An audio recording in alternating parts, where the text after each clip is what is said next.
They called it the South Side School in Marathon in the early 40s, and it was a Hispanic, all Mexicanos, Hispanic people, and we had teachers who were not degreed, and I think the school, I forget, it's been so long, I think it was called Hidalgo School.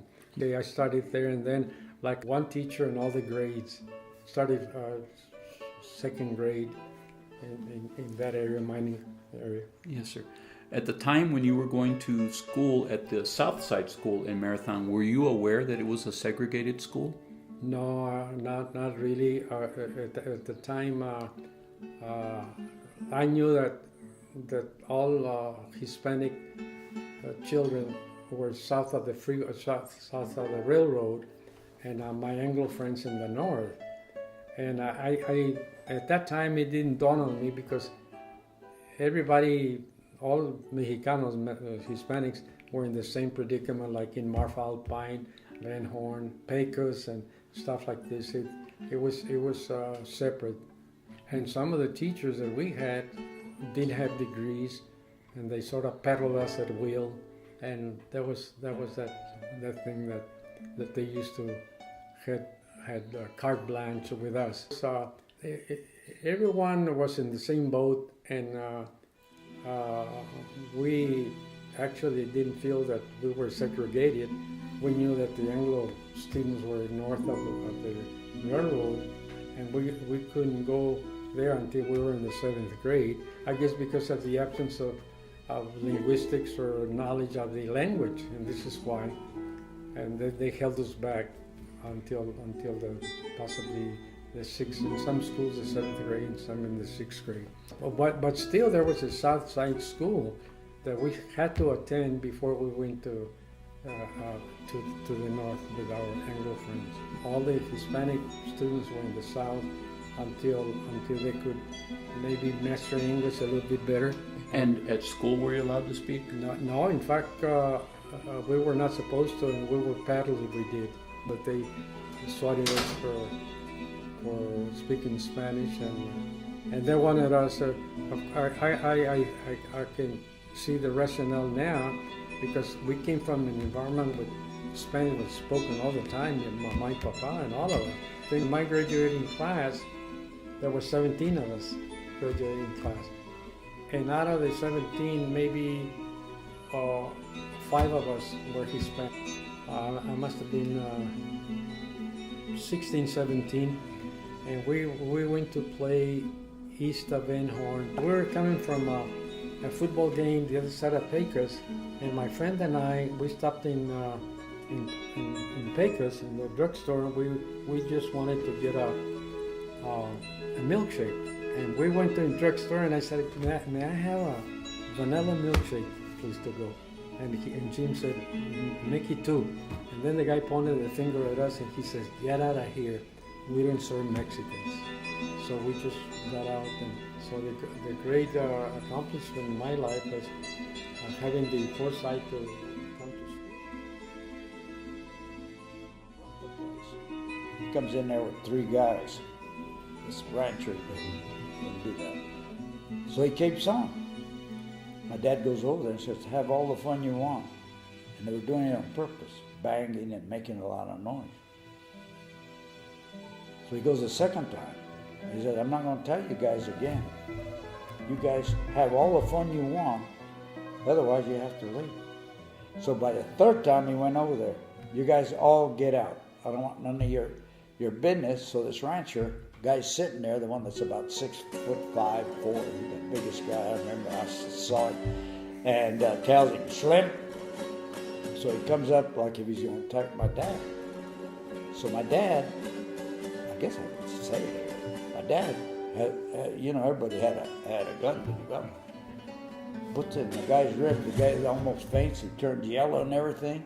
And he tells my dad, and my dad's comes to here on him, and my dad tells him, he said, what are you going to do? And he's turning pale, and my dad says, I'll tell you what I'm going to do. You guys either shut up or leave, or I'm going to kill you. That was the last of that.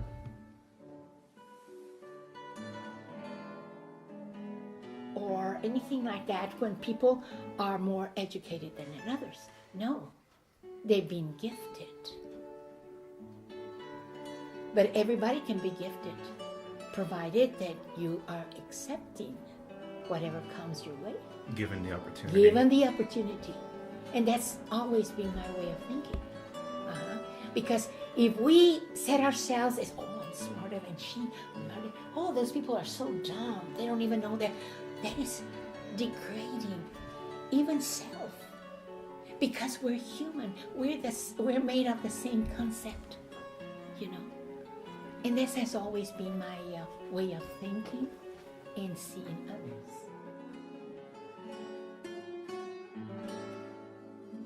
As your parents, they let you go anywhere. You know, so we would spend time running around in the pastures.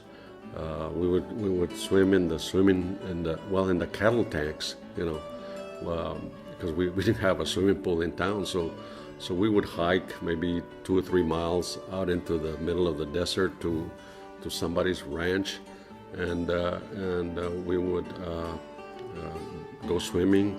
We would chase lizards and rabbits and you know, go around haciendo travesuras, you know, stealing people's fruit, their peaches, whatever. It was well, this was the 50s and part of the 60s when I was there. But it was, nobody worried that you were going to get kidnapped or, I mean, in my town, everybody, you know, slept with nobody ever locked their doors, you know, and everybody knew everybody. So if you were out and you were doing something wrong, somebody would scold you, or they would notify your parents that you were doing so. So you kind of policed yourself, you know. We used to live in the farms. It was during the Depression, so there were no jobs. My father would work all night long, irrigating the fields for a dozen eggs. Would you believe? That's what he used to do. So he could have food for us. And the groceries he'd buy in the farms, whatever he could. And he would go to Juarez to get like tea, coffee, whatever. And so it was a very hard time. He would cross to get some of that basic stuff. Why was basic, that? That's you know, exactly. because was it easier to get in Juarez, or? Yeah, it was cheaper to get in Juarez, and they probably wouldn't have. The coffee was cheaper and all that, but like, he'd bring us lemongrass tea, and some quesos de tuna, and little things for us in little packages the way they sell them in Mexico. And we were so happy to see him come home. And it was so hard during the Depression. I remember very clearly that one Christmas he didn't have any money to give us, so he went and bought 2 little bottles of tiny little candies. We were so happy that Santa Claus had brought us that. Beautiful. Those were hard times, by the way.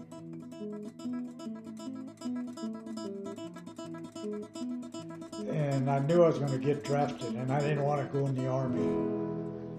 Because the way I felt, I didn't feel I'd learn anything in the Army. So I joined the Air Force. And for 2 reasons. Number one, that I would learn more. Because they were more technical technology, not as much as they have today. And the second reason was I hated that OD color. And they had blue uniforms. So what happened, after I got into the Air Force, they issued me OD. They didn't have enough blues yet. So the first year I wore ODs whenever we had to wear a dress. The rest of the time you're mostly in fatigues. Then, one day I went to get my pay, and I got $20, and I should have gotten like 75 or somewhere in there. And The guy that's there is only there to hand you the money. Don't ask him any questions, nothing. You have to go chase it down. So I went and chased it down, and it was because they issued me 2 sets of uniforms, OD and blue. So I paid for that. So when I came over here, I remember the first thing that I saw completely different. And I said, oh my God, it's so different. The freedom that they had in the radio and TV. For the first time in my life, I saw was a commercial was. I was not used to commercials. The TV was always TV, owned by the state. They always had programs in accord to the ideology of that time.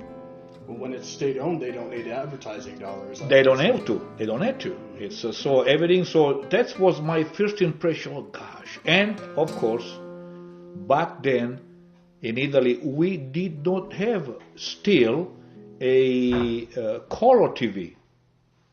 So it was still black and white. So that was my first impression, positive. I said, wow, it's so different. It's and they are talking in a different way. The expression, even in Mexico, the way they were talking on TV, it was different, David. It was different. It's so that was my the first, if I may, the custom that was different for me. Mm-hmm. Of course, the other thing that I saw over here was the huge difference was the cuisine. It's but other than that, it's the Mexican society was pretty much family oriented, just like Italy. And I don't remember what it was, whether it was books, playground equipment, or they needed something for the school. So my dad goes to the school board, and he tells them, we need this over at Blackwell School. And they thought, well, we'll look into it. So then they tell my dad to come back 2 days later. So my dad comes back, because we have to see where we're going to get the funds, all that crap. So he does, and he says, no, Joe, we can't seem to find the funds. We can't give you that. And he says, you guys better get that. That school needs that there, and y'all better give it to us. No, we can't. Well, let us mull it over again. Okay. So then my dad goes the second or third time, and it tells him, no, we can't do it. No, we can't. We don't have any money to put over there. So my dad tells him, the election's in 2 or 3 months. I'm going to get me and I'm going to get my two other guys to run for the school board, and I'm going to come up here and I'm going to throw every damn one of you out. Now, Joe, cool it. My dad's telling me that. Cool it. And he says, come see us again in a couple of days. He goes in a couple of days. Yeah, we did some things and we managed. We found the money to give to us. But you got to be proud of who you are, no matter where you came from. The first thing is to like yourself. If you like yourself, it doesn't matter if the world doesn't like you. See, you can look in the mirror and say, I'm seeing a person I like. Now I'll go out and fight and see if you like yourself, then you're conscious of the other's rights. See, because you have a right to feel that way. Nobody tells you you are a slave. You're not a slave. You're an individual. You're part of the civilization. All those slave times are gone. Well, this guy was a World War II veteran, and I don't know how he landed in Valentine, but he married a Hispanic woman there, and they had one son. But when he thought he was close to dying, he told his wife or his family, there is no way that I want to be buried in the Mexican cemetery, because we even had segregated cemeteries. In other words, the white people had their cemetery on their side of the tracks, and the Mexicans had their cemetery. And as I recall, I think his wife died before he did, but he left instructions with his kid, do not bury me next to my wife, in the Mexican side of town. So she's over here and he's over there. Again, the attitudes are, I'm not sure what the explanation is, other than, I guess, is his own personal biases, which I cannot understand. How can you spend a lifetime married to a Mexican woman and not get rid of some of those biases, or prejudice or whatever. So that's.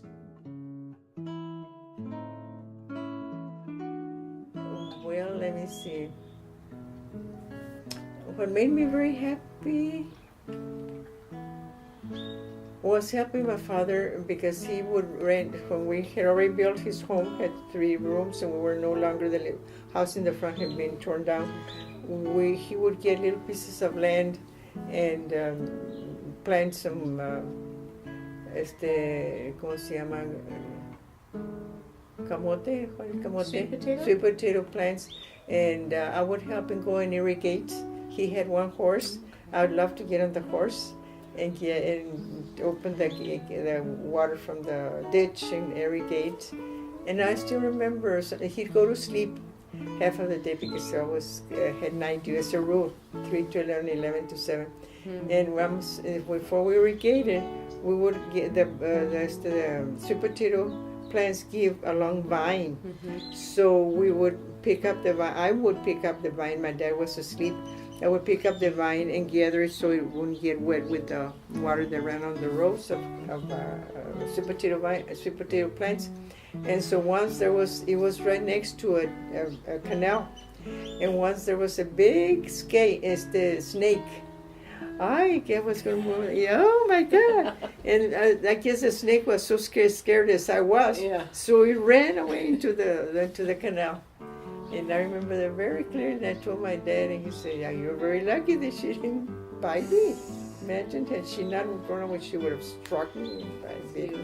You would take care that the plants wouldn't get wet. From my dad, and he would. At this place was behind the Isleta High, and he would plant sweet potatoes and cotton. I remember helping, and the reason that I did that is because my mother was always a very serious lady.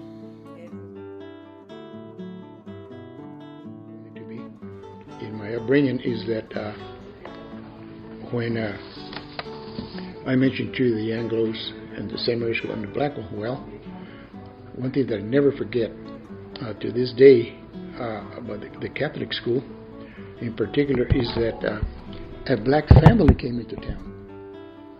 And the way we were taught in Catholic school that we're supposed to be loving everybody and blah, blah, blah, and love the neighbor as yourself and all that. And all of a sudden, when this black family comes into town, maybe 4 or 5 kids, and the Anglos didn't want him in their school. Blackwell did not want him in their school. And then they come to St. Mary's, and I'll never forget this, because they came, that family, black family, came to the Catholic school for one day, and then a few of the parents of the most well-to-do kids in St. Mary's told the priest that if they kept that black family in our school, they would pull their support and the kids out of the school. So the priest gave in, and he did not accept the black kids in the school. So all 3 schools refused to take their black kids into school. So what happened is that they rented a home, a residential house, and they brought in a teacher from somewhere, a black teacher, and they built some playgrounds and the real merry-go-round and the swing sets and all that playground, and the house is still there. And so it was on when we would walk from school to my home, we had to walk by the black school, but it was only a few kids, and we used to see that, and we felt sorry for them, but we could not play with them, we could not mingle with them, or nothing. That black family was on their own. And Rosario Baeza, that girl that lives in Dallas, that wants to be interviewed by phone, she lived right behind the school, and she remembered that so well. And she and I talk about it once in a while, how that happened. So it was kind of disappointing. So you had 4 social status really in elementary, that we could see that was taking place. That's interesting. Yeah. That's the first time I heard about it. Really? So, yeah. And so there's the way it was. And so when I saw the train, I felt very sad because all those people that said, I feel real sad. I almost cry, because I knew they were going to the war, and the majority were gonna get killed. It's fresh in my mind right now. So it was a very sad thing, going seeing those soldiers with happy faces and very young. Most of them very young. 17, 18, 19, 21, 22. But all of them were young, and I knew they were going to Europe and they were going to get killed. All of them. And I felt very sad, I was about what? At the time I was about in 1940. I think it's around 1942 or 43, something around there. Right. And I was about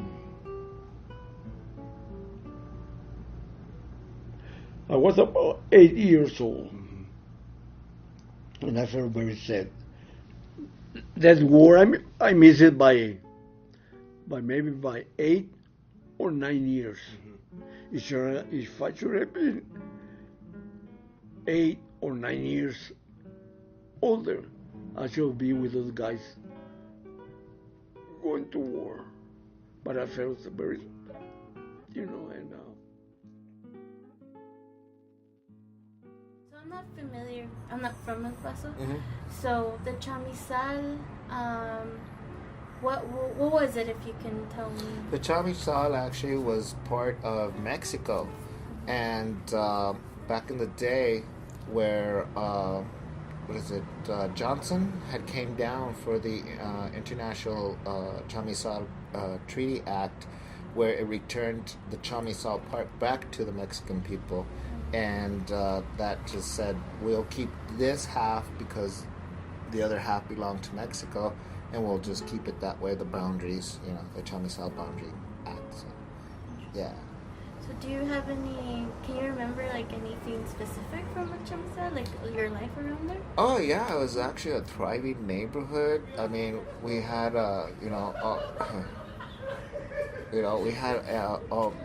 thing about it was more of a kind of community where you could have, animals, raise animals and chickens, and, I remember a neighbor having pigs, yeah, and we having matanzas and things like that. So yeah, it was more like an agriculture, Mexico style, growing up, but yet I lived on this side of the border. Right. Yeah. Oh, do you remember when the city, or there was the experience of being displaced from the chamizal? Oh, definitely. I mean, I was young. Young, but yet I still understood that we were forced to actually move out due to the fact that this was a project to and later on when I found out that the eminent domain meant that they would come and take your house away. Yeah, and now even using that word, it brings memories of displacement. Losing contact with my relatives, all my family members, my cousins, my uncles. We were a tight community. Since my grandma had that property, we were all a tight community. My aunts, my uncles, my cousins, we all lived there. We all, family functions, got together, birthdays. And after being displaced, it was rare to see my family get together and have the nostalgia that we used to have, back in the day where, and it just, disrupted a whole cycle of family events that we would do together as a unit. Soy el quinto de mi familia. Un hermano mayor que ya falleció, una hermana que le sigue, más joven, que radica en la Ciudad de México, es monjita de la Iglesia Católica. Otra de mis hermanas es viuda y la tercera falleció aproximadamente hace 2 años. Yo nací en la ciudad de Chihuahua, posiblemente en el año de 1948 vine a vivir a la ciudad de Juárez, vecina de El Paso, que nos divide nada más el río Bravo y que en español es Río Grande. Okay. Estudié la primaria en Chihuahua, parte de lo que vendría siendo curso comercial básico para contaduría en negocios. Trabajé en un banco, posteriormente me fui a vivir a Los Ángeles en 1954. Con el tiempo me hice ciudadano y con el tiempo me regresé de Los Ángeles y vine a vivir aquí en esta ciudad. Estoy jubilado, vivo de mi pensión y las impresiones que tengo de esta ciudad es que la gente es muy amable, muy amistosa. En esa ciudad, siendo parte de Estados Unidos, pero que según la historia fue en un tiempo parte del país de México, se inició con el nombre de Paso del Norte y ya se quedó nada más con el nombre de El Paso.